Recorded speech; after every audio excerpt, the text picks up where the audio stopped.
BRS party working president KTR గారి సూచన మేరకు సెంటర్ ఫర్ దళిత్ స్టడీ సెంటర్ని బీఆర్ఎస్ దళిత నాయకులు సందర్శించారు. కేసీఆర్ గారి హయాంలో మొదలుపెట్టి దాదాపు 90% పూర్తి చేసిన స్టడీ సెంటర్ని కాంగ్రెస్ ప్రభుత్వం ప్రారంభం చేయకుండా నిర్లక్ష్యం చేయడాన్ని బీఆర్ఎస్ నేతల బృందం తీవ్రంగా తప్పుపట్టింది. మాజీ మంత్రులు కొప్పుల ఈశ్వర్, తాటికొండ రాజయ్య, బీఆర్ఎస్ ప్రధాన కార్యదర్శి డాక్టర్ ఆర్ఎస్ ప్రవీణ్ కుమార్, ఎమ్మెల్యేలు మాణిక్రావు విజయుడు, మాజీ ఎమ్మెల్యేలు Balka Suman, Rasamayya Balakrishnan, doctor Methuku Anand, Sunke Ravishankar, Chanti Kranthi, cantonment BRS incharge Niveditha తదితరులు పాల్గొన్నారు.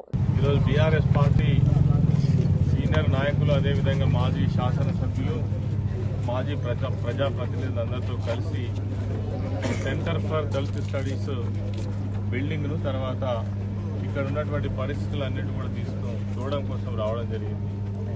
వాస్తవంగా ఆనాడు కేసీఆర్ గారు ముఖ్యమంత్రిగా ఉన్న సమయంలో దళిత జాతికి సంబంధించినటువంటి, అదేవిధంగా గిరిజనులకు సంబంధించినటువంటి ఒక అధ్యయనం జరగాలనే ఉద్దేశంతో వాళ్ళు తరతరాలుగా అంటరాని వాళ్ళుగా అణిచివేయ గురి కాబడి చదువుకు దూరంగా ఉండి వాళ్ళ యొక్క భవిష్యత్తే అంధకారంగా మారినటువంటి పరిస్థితులలో వారికి విద్యను అందుబాటులోకి తీసుకురావాలని, సమాజంలో సగర్వంగా దళితులు కూడా తలెత్తుకుని బ్రతికే విధంగా ఉండాలనే ఉద్దేశంతో ఆ రోజు ఈ అధ్యయనాన్ని చేయడం కోసం మరి ఈ స్టడీ సెంటర్ను కూడా చేయడం జరిగింది. అదేవిధంగా 12 కోట్లతోటి మరి మిగిలినటువంటి ఇన్ఫ్రాస్ట్రక్చర్ డెవలప్మెంట్ కోసం అంతా కూడా నిధులు ఉన్నప్పటికీ 2 స్కాలర్షిప్ కింద ఇవ్వడం, పెద్ద ఎత్తున గురుకులాలు మా బిడ్డల కోసం ఏర్పాటు చేయడం, ఇట్లా అనేక కార్యక్రమాలు మేము చేసినాం.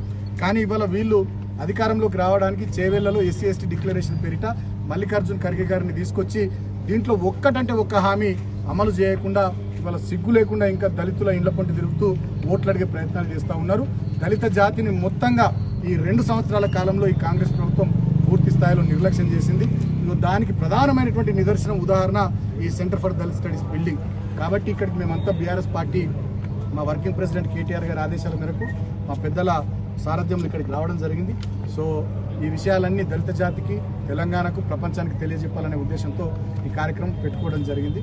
సో ఇప్పటికైనా ఈ ప్రభుత్వం బుద్ధి తెచ్చుకొని దీన్ని తొందరగా ఓపెన్ చేసి మరి చదువుకునే విద్యార్థులకు కానీ, దళిత జాతి భవిష్యత్తుకు సంబంధించి బాటలు వేసుకోవడానికి ఇక్కడ రచించబోయే ప్రణాళికలకు కానీ ఒక వేదికలాగా దీన్ని ఉపయోగిస్తుందని మేము భావిస్తూ ఉన్నాం. లేకపోయినట్లయితే రాబోయే రోజుల్లో ఖచ్చితంగా దళిత జాతి ఈ ప్రభుత్వానికి బుద్ధి చెప్తారని చెప్పి హెచ్చరిస్తూ ఉన్నాం. పెద్దలు మాట్లాడుతారు.